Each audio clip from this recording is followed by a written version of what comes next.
زکات واطیعوا اللہ ورسولہ، اور نماز قائم کرو، زکات ادا کرو، اطاعت کرو اللہ اور اس کے رسول کی۔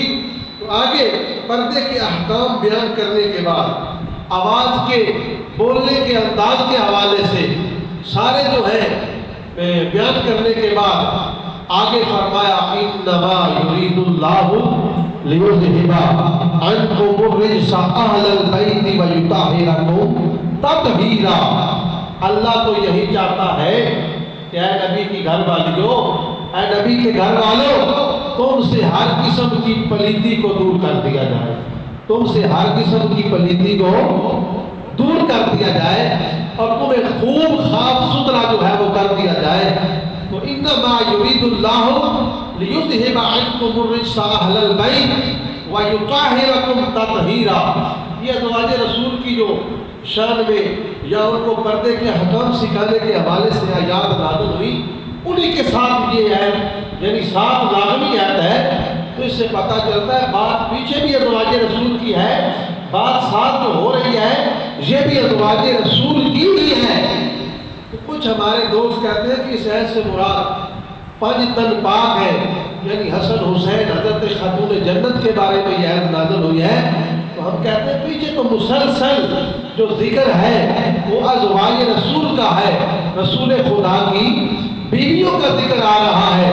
جس طرح ان کے پردے کے احکام نازل ہوئے، آواز کے بولنے کے حوالے سے حکم نازل ہوئے، تو یہ سارے معاملات تو اسی طرح اللہ فرما رہا ہے کہ اے نبی کی گھر والیوں، اہل البیت، حضور کے گھر والوں، اللہ تو یہی چاہتا ہے کہ تم سے ہر قسم کی پلیتی کو، ہر قسم کے عیب کو، ہر قسم کے نقص کو دور کر دیا جائے۔ اللہ یہ چاہتا ہے۔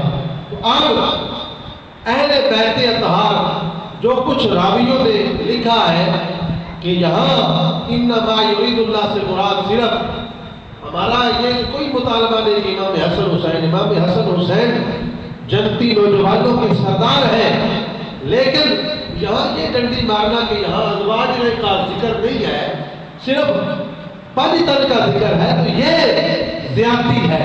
پیچھے مسلسل ذکر قرآن میں ازواج کا آ رہا ہے، اسی کے ساتھ لازم ازواج یہ آیت کے ساتھ ہی آ رہی ہے۔ اس سے پتہ چلتا ہے کہ یہاں بھی ذکر ازواج رسول کا ہو رہا ہے۔ تو پھر جو لوگ کہتے ہیں کہ یہاں صرف 5 تن مراد ہے، ان کا عقیدہ یہ بھی ہے کہ اہل بیت اطہار بالخصوص 5 تن پاک جو ہے وہ معصوم ہے۔ وہ کیا ہے؟ معصوم ہے۔ مسلک اہل سنت والجماعت کا عقیدہ یہ ہے کہ معصوم صرف فرشتے اور نبی ہے، بس فرشتے اور نبی ہے، ان کے علاوہ اور کوئی معصوم نہیں ہے۔ صحابہ اکرام ہے، اہل بیت اطہار ہے، اولیاء اکرام ہے، اللہ تعالیٰ ان کو اپنے فضل و کرم سے گناہوں سے محفوظ رکھتا ہے، لیکن یہ ہستیاں معصوم نہیں ہیں۔ معصوم صرف نبی ہوتے ہیں۔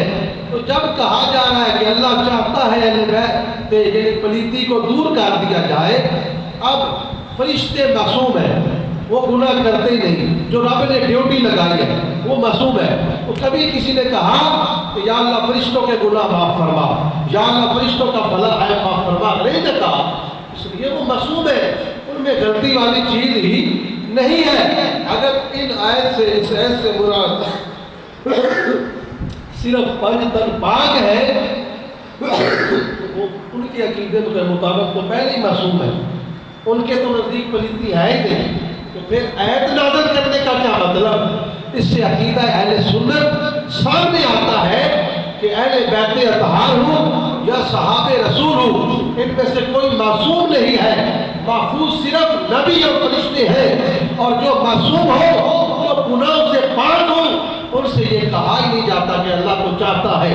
تو ازواج رسول کے بارے میں یہ آیت مقدسہ نازل ہوئی، اور اہل بیت اطہار میں امام حسن و حسین کا بھی شمار ہے، مولا علی شیر خدا بھی اہل بیت اطہار میں شامل ہیں۔ تو برادران اسلام، ہمارا عقیدہ یہ ہے کہ اللہ تعالیٰ تو یہی چاہتا ہے کہ حضور کے سارے گھر والے، حسن حسین ہوں یا خاتون جنت ہوں یا حضور کی بیویاں ہوں، حضور کے بیٹے ہوں، سب سے اللہ چاہتا ہے کہ پلیتی کو دور فرما دے۔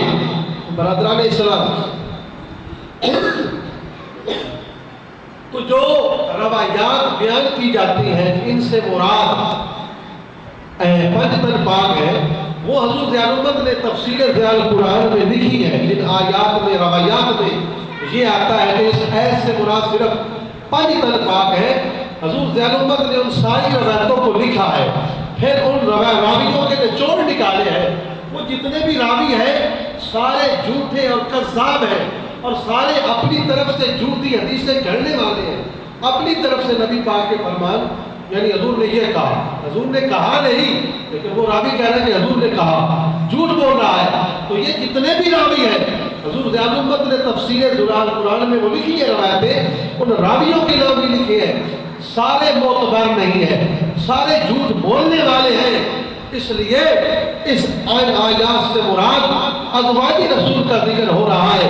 پھر یاد رکھیں کہ عرب جو ہے، عرب تو آپ تو پوری دنیا میں سمجھے جو نسب ہوتا ہے وہ بیٹے کی طرف سے چلتا ہے، بیٹی کی طرف سے نہیں چلتا، بیٹی کے گلے گھاٹ ہو جاتی ہے۔ اولاد یعنی خاندان اتنا نہیں چلتا ہے نا، دیانت نہیں چلتا۔ حسن اور حسین جنتی نوجوانہ دے سردار، ایک بیٹے مولا علی شیر خدا، حضرت فاطمہ زہرا سلام اللہ علیہا دے بیٹے، بیٹی رسول اللہ دیئے مولا علی شیر خدا حضرت چچا دے بیٹے، لیکن حضرت علی دا اگر نسل چلایا جاوے تو پھر کیویں چلے گا؟ حسن حسین بیٹے مولا علی دے، مولا علی بیٹے حضرت ابو طالب دے، یہ نہیں چل رہا ہے نا۔ عرب دا بھی یہی قانون آئی کہ عرب دے اندر بھی نسب جڑائی وہ چلتا آئی، بیٹی اللہ چلتا نہیں۔ تو رسول پاک صلی اللہ علیہ وسلم دا کوئی پتر بیٹا جوان نہیں ہویا۔ حضرت ابراہیم، حضرت قاسم، حضرت عبداللہ یہ بچپن دے اندر ہی فوت ہو گئے، اور ایک قانون بدلنا اللہ نے حکم نہ رسول پاک صلی اللہ علیہ وسلم نے اپنی بیٹی خاتون جنت کو بلایا، حضرت فاطمہ زہرا کو بلایا، مولا علی شیر خدا کو بلایا، حسن و حسین کو بلایا، چادر دے تھلے دے کے فرمایا لوگوں دنیا دا دے نسب یہ ہے کہ انہاں دا نسب چلتا ہے پترا والوں، میرا محمد دا نسب چلتا ہے میری بیٹی اللہ، میری بیٹی اللہ چلے گا۔ اس قانون کو بدلیا اور فرمایا کہ اے میرے اہل بیت وچوں شامل ہے میرے نواز سے، لیکن چادر دے تھلے دے کے دسیا کہ میرا خاندان، میری اولاد، میرا نسب حسن حسین حضرت خاتون جنت کی اولاد وچوں چلے گا۔ تو اس واسطے برادران اسلام حسن اور حسین بھی اہل بیت اطہار دے حصہ ہے، لیکن ازواج رسول کو وکھرا کر چھڑنا پاؤ ہے ہی نہیں اہل بیت جو اے زیادتی ہے، اے ظلم ہے، ایسا ظلم نہیں کرنا چاہیے۔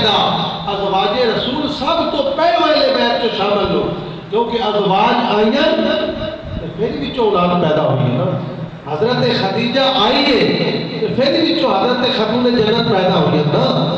اس واسطے پہلو اہل بیت اطہار کے اندر حضور دیاں 11 بیویاں اور پھر حضور کے 3 بیٹے، حضور دیاں 4 بیٹیاں، امام حسن و حسین، مولا علی شیر خدا، کہ حضور دا سارا خاندان ہے، کہ حضور دا سارا خاندان ہے، حضور تے سارے خاندان دا ادب لازم ہے، حضور دی 4 بیٹیاں دا ادب لازم ہے، حضور دیاں 11 بیویاں دا بھی ادب احترام لازمی ہے۔ تو اللہ تعالیٰ ساری ازواج رسول سب اہل بیت اطہار دا ادب احترام کرنے دا جو حکمت اور توفیق عطا فرمائے، کیونکہ امہات المومنین ساری ماواں لگ دیا، انہاں دا ادب احترام کرنا ضروری ہے۔ تو انشاءاللہ آئندہ جمعے پہ حضرت خدیجہ کا ذکر